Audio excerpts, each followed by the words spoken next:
Alright, this is question number 7, and we have a volume of 0.822 liters at SATP, and if we're going to have a gas, we need to know the molar volume, which is 22.4 liters for each and every mole, and we are trying to figure out the number of moles. Since we're looking for the number of moles, and moles is in the denominator of our composite unit there, it means we're going to have to divide. So we take our 0.822 liters, we divide it by 22.4 liters for each and every mole. The liters cancel out, and we end up with 0.0367 moles of our carbon tetrafluoride. Alright, we're looking to find the volume, so our volume is our question mark. It's going to be measured in liters. Since we're using a gas, we need to know the molar volume is 22.4 liters for each and every mole, and the number of moles is given in the question. It is 801 moles. Since the unit that we're looking for is liters, we know we're going to multiply, so we can take our 801 moles and we can multiply by our 22.4 liters for each and every mole.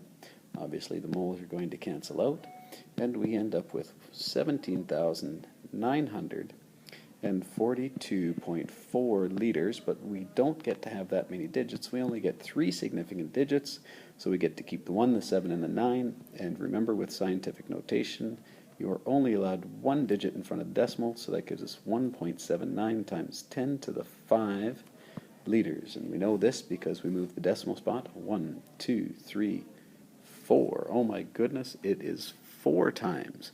What possibly could I have been thinking? So 1.79 times 10 to the 4 liters. Alright, in this question here we have to figure out how much of the original mass will remain if we take all the iron out of the hematite. So hematite is Fe2O3, and we can figure out that the molar mass of hematite, I'm not going to show you the calculation because you should be able to do that very quickly, is 159.70 grams per mole.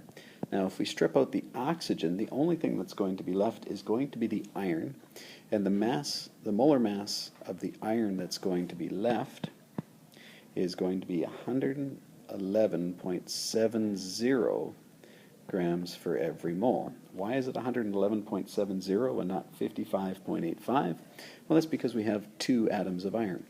So if we have a calculation to find a percentage, we take our 111.70 grams per mole, we divide it by our 159.70 grams per mole, and multiply by our 100%, we end up with 69.944%. Now you could calculate what the percent of oxygen is that's being removed, and the percent of oxygen that's being removed, we have 48 grams per mole out of the whole 159.70 grams per mole. We multiply that by 100%, and it turns out that we have 48 divided by 48 divided by 159.7, we multiply by 100%, and we end up with 30.056%, and of course those two percentages will add up to 100%, which explains why what's left after we strip out the oxygen is 69.944% of the original mass.